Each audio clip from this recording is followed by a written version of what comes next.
வணக்கம் நண்பர்களே.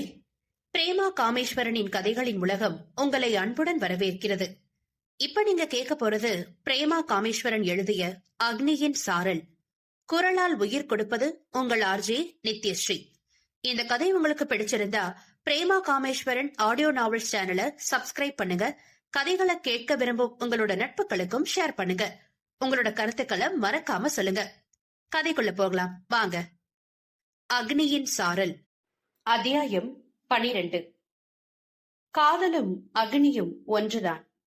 தன்னை சேரும் அனைத்தையும் தன்னை போல் மாற்றி விடுவதில். அன்னைக்கு உங்ககிட்ட ஒழுங்கா பேச முடியல, என்னால ரொம்ப டிஸ்டர்பன்ஸா இருந்தேன், தப்பா எடுத்துக்காதீங்க சார் என பாரதி தன்னிலை விளக்கம் அளித்துக் கொண்டிருந்தாள் சாரதியிடம். புரிஞ்சது பாரதி, உங்க நிலைமை எனக்கு நல்லாவே புரிஞ்சது. No issues, I can understand என்று பார்த்தனும் பதில் அளிக்க, மீனா அவர்களது பேச்சை கேட்டு என்ன என்று விசாரிக்க பார்த்தன் சுருக்கமாய் எடுத்துரைத்தான். மீனா, சாரி பாரதி, இப்ப அப்பா ஓகே தானே, ஒன்னும் ப்ராப்ளம் இல்லைல்ல எனவும் பாரதி பதிலளிக்க பார்த்தன் அவர்களை பார்த்து கொண்டிருந்தான். இவர்களை கவனிக்கும் நிலையில் இல்லை வானதியும் சிவாவும். அவர்கள் தனி உலகத்தில் சஞ்சரித்தனர். இது பார்த்தனுக்கு வசதியாய் போனது. இமைக்காது தனது ரதிப்பெண்ணை ரசித்துக் கொண்டிருந்தான். கோவிலின் வண்ண விளக்குகளின் மத்தியில் குளத்தின் படியில் இளஞ்சிவப்பு நிற அனார்கலி சுடிதார் அணிந்து மடியில் பூஜை கூடை வைத்து அமர்ந்திருந்த பாரதியை உள்ளம் நிறைக்க தழுவியது பார்த்தனின் விழிகள். இளம்பிறை நெற்றியில் வெள்ளென திருத்திய புருவங்களுக்கு மத்தியில் சின்னதாய் அரக்கு நிற பொட்டு, மேலும் கீழும் கேற்று போல் திருநீரும் குங்குமமும், சதிராடும் கண்கள், அளவான நாசி, பாந்தமாய் கன்னம், கன்னத்தை உரசும் கொடை ஜிமிக்கி என கடந்து வந்தவனின் கண்கள் படபடக்கும் இதழில் வந்து நினைத்தது. அதை கடந்து செல்ல அவன் இருந்த இடம் அனுமதிக்கவில்லை போல.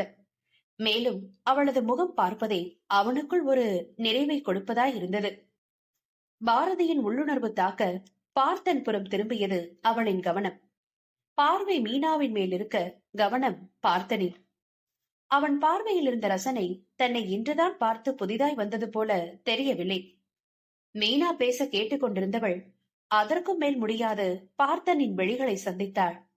அவனிடம் தவறு எதுவும் செய்தது போல் எந்த பதட்டமும் இல்லை. இன்னும் ஆழமாய் அவள் கண்களை பார்த்தவனின் பார்வையில் அவள்தான் தனது விழிகளை திருப்பும்படியானது. என்னடா இவன் இப்படி பாக்குறான், எதுக்கு இப்படி பாக்குறான் என்றுதான் தோன்றியது பாரதிக்கு. கோபத்தையோ எரிச்சலையோ ஏற்படுத்தாத அவனது பார்வை குழப்பத்தை அளித்தது அவளுக்கு. கோபம் எரிச்சலை கடந்து விடலாம் அல்லது கொட்டி விடலாம். ஆனால் குழம்பும் மனது மிகவும் ஆபத்தானது என்பதை அறியவில்லை பாரதி. தெளிந்த மனதில் கல்லெறிந்து விட்டு சென்றது பார்த்தனின் பார்வை. அதற்கு மேல் உட்கார்ந்து பேச பாரதிக்கு முடியவில்லை. மீனா பேசி முடித்து கைகளை பேப்பர் டவலில் துடைக்கும் போது எழுந்து விட்டாள் அங்கிருந்து. பாரதி எழுந்த பிறகே வானதி, சிவா இருவரும் தங்களுடன் வந்த மூவரை பார்த்தனர். பாரதி புறப்படுவது போல் நிற்கவும் மற்றவர்களும் எழுந்தனர். பேசியபடியே வெளியே வந்தவர்கள் விடை பெற வானதி சிவாவிடம் விடை பெற்ற பார்த்தன் பாரதியின் கண்களில் தன்னையே செலுத்துவதாய் பார்த்து கொண்டே தலையசைத்து கிளம்பினான். பாரதியையும் அறியாது அவளது தலையும் அசைந்தது அவனுக்கு இசைந்து. அதை கண்டவனின் முகம் பிரகாசிக்க அதன் பிறகே அவள் உணர்ந்தாள் தனது செய்கையை. அதிர்ந்த பாரதி பட்டண மீனா பக்கம் திரும்பினாள். இவர்களின் கண்கட்டு வித்தையை பாராது பார்த்து கொண்டிருந்த மீனா நமட்டு சிரிப்புடன் பாரதியின் எண்ணுக்கு பார்த்தனின் எண்ணை அறுப்பியிருந்தாள். கையில் இருந்த அலைபேசியில் ஒளி எழும்ப அதை திறந்து பார்த்த பாரதியின் கண்கள் விரிந்தது. மேலும் விரிந்த கண்களோடு மீனாவை பார்க்க தனது ஒற்றை கண்ணை சிமிட்டி, தேவைப்படலாம் பேபி என சிரித்துக்கொண்டே விடை பெற்றாள் பாரதியிடம். பார்வை ஒன்றே போதுமே, பல்லாயிரம் சொல் வேண்டுமா என பாடிக்கொண்டே அண்ணனின் அருகில் வந்தவள் அவனின் தோளில் அடிக்க, அவன் திரும்பி தங்கையை பார்க்க அவள் மீண்டும் மீண்டும் பாடிக்கொண்டே பாரதியின் எண்ணை அவனுக்கு அனுப்பியிருந்தாள். அமைதியாய் இருந்த நெஞ்சம் அதிர தன் சட்டை பையில் இருந்த அலைபேசியை எடுத்து பார்த்தவனின் முகம் சற்று சிவந்துதான் போனது தங்கையின் குறும்பில். பாப்போ என அழைத்தவனை மேலும் அலைக்கழிக்காமல், தேவைப்படலாம் போல அண்ணா என்றாள் பொங்கி வந்த சிரிப்பை அடக்கி. அருகில் இருந்த தெற்கு கோபுரத்தை பார்த்த வண்ணம் தங்கை கவனிக்கும் அளவுக்காய் இருந்தது தனது செயல் என நினைத்தவனின் முகமும் வெட்கத்தை தத்தெடுத்தது. தந்தை பற்றிய கவலையோடு வந்தவளின் மனம் இப்பொழுது புதுவித அவஸ்தையோடு குழப்பம் கொண்டு தவித்தது. மூவரும் தத்தமது எண்ணங்களில் மூழ்கிய வண்ணம் பாரதியின் இல்லம் வந்து சேர்ந்தனர். வானதி இரவு நேரம் தனியே செல்ல வேண்டாம் என்று எண்ணிய கவிதா சிவாவை அழைத்து செல்லும்படி படித்தார். கண்ணா, 2 லட்டு தின்ன ஆசையா? 2 லட்டு இல்லடா, இன்னைக்கு லட்டு கடையே உனக்குதான் என ஆண்டவன் தன்னை ஆசீர்வதித்தது போல இருந்தது சிவாவுக்கு. இது அவ்வப்போது நடப்பதுதான். இருவர் வீட்டிலும் இது சகஜமான ஒன்றுதான். முடிந்தவரை பாரதியும் உடன் இருப்பாள். மேலும் அந்த தருணங்களில் காரில் தான் அழைத்தும் செல்வான். ஆனால் இன்றைய சூழலே வேறு அல்லவா? விரைந்து சென்று இருசக்கர வாகனத்தின் திறப்பை எடுத்துக்கொண்டு வந்தவன் வானதியை பார்க்க மகிழ்ச்சியும் பயமுமாக அவனை நோக்கினாள். படுக்கையறையில் படுத்து ஓய்வில் இருந்த தயாளனிடமும் அவர் அருகில் இருந்த கவிதாவிடமும் சொல்லிவிட்டு வெளிவந்தவள் தனக்குள் குழம்பியிருந்த பாரதியிடம் கையசைத்துவிட்டு சிவாவுடன் கிளம்பினாள். சற்று நேரம் வரை அமைதியாக வந்தவன் காதக்கிணறு பகுதி தாண்டியதும் வண்டியை ஓரமாய் நிறுத்தினான். எதுவும் கேளாமல் அமைதியாய் இறங்கி நின்றாள் வானதி. சாலை ஓரத்து மின்விளக்கின் வெளிச்சத்தில் மஞ்சளும் இளஞ்சிவப்பும் கலந்த சுடிதார் அணிந்திருந்தவளின் முகத்தை அணு அணுவாய் ரசித்தான் சிவா. ஒன்னும் சொல்லாம என்ன பார்வது என சினுகியது பெண்ணின் மனம்.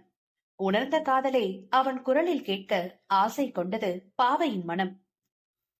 ஒழுங்கா ஒரு ப்ரொபோஸ் கூட பண்ணல, ஆனா லுக்கு மட்டும் என்னவோ கட்ன பொண்டாட்டிய பாக்குறது போல பாக்குறது என சன்னமாய் அவள் முணுமுணுத்தது அவனுக்கும் கேட்டது. ஃபர்ஸ்ட் டைம் பார்த்த நிமிஷத்திலேயே பொண்டாட்டியாதான் தெரிஞ்ச எனக்கு.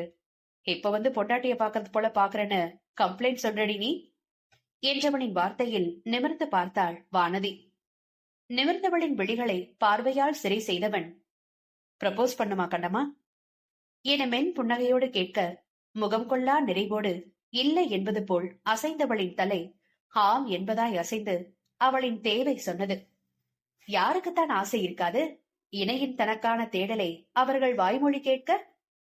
என்ன சொல்ல கண்ணம்மா? எப்படி சொல்ல? பாரதி கூட பேசும்போதெல்லாம் கூடவே கேக்குற உன்னோட குரலா? யூஜி செகண்ட் இயர் செமஸ்டர் லீவுக்கு பாரதியோட வந்தப்ப டார்க் ப்ளூ கலர் சுடி போட்டு தூக்க கலக்கத்துல முறை என்ன பார்த்த உன்னோட பயந்த பார்வையா? எதுவும் தெரியல கண்ணம்மா. உன்னை வேற ஆளா நினைக்கவே என்னால முடியல. பார்த்த அன்னைக்கே பட்டா போட்டு இங்க வந்து உட்கார்ந்துட்ட என்றவன் தன் இடது மார்பில் கை வைக்க கேட்டுக்கொண்டிருந்தவளுக்கு உலகம் வண்ணமயமாக மாறியது. அப்போவே வா என்றவளின் முகம் வெட்கத்திலும் சந்தோஷத்திலும் இன்னும் அழகாய் ஜொலித்தது. ஆனா இன்னைக்கு நடந்தது என்று நிறுத்தியவனின் முகம் காண முடியாமல் திரும்பிக் கொண்டாள் வானதி. அது எப்படி நடந்தது என்று அவளுக்கும் தானே புரியவில்லை. முதல் காதல், காதலியின் தனக்கான முதல் வெட்கம், கண்டவனின் கைகள் அவளை அள்ளிக் கொள்ள துடித்தது. ஆசையில் அவனது முகம் கூட சிவந்து போனது. பிடரி முடியை கோதி விட்டபடி தன்னை அடக்கியவனின் மென் சிரிப்பு அவளையும் கொள்ளை கொண்டது. வண்டியை கிளப்பியவன், இதுக்கு மேல இங்க உன் கூட இப்படி தனியா இருக்கிறது எனக்கு சரியா படல. வண்டியில் ஏறி உட்காருடி, கொண்டு போய் விட்டுறேன் என கரகரத்த குரலில் உரைத்துக் கொண்டே வண்டியை உரும விட்டான். இருபுறம் கால் போட்டு அவனது தோளை பிடித்து அமர்ந்தவளை சிரித்துக் கொண்டே திரும்பி பார்த்தவன் இன்னும் அவள் புறம் தள்ளி அமர்ந்து தோளில் இருந்த கைகளை எடுத்து தன் மார்போடு அடைத்து பிடிக்க வைத்து உச்ச வேகத்தில் வண்டியை கிளப்ப சற்று விலகி இருந்தவள் அவன் முதுகோடு அப்பிக் கொண்டாள். அதிர்ந்தவள் விலகத் துடிக்க கைகளை பிடித்து இன்னும் இருக்க அணைக்க வைத்து, கொஞ்ச நேரம் தாண்டி பிளீஸ், என்னை விட்டு தள்ளி இருக்காத என்றவனின் தாபம் அவளையும் வதைத்தது. அவளுக்கும் அவன் அண்மை தேவையா இருந்தது.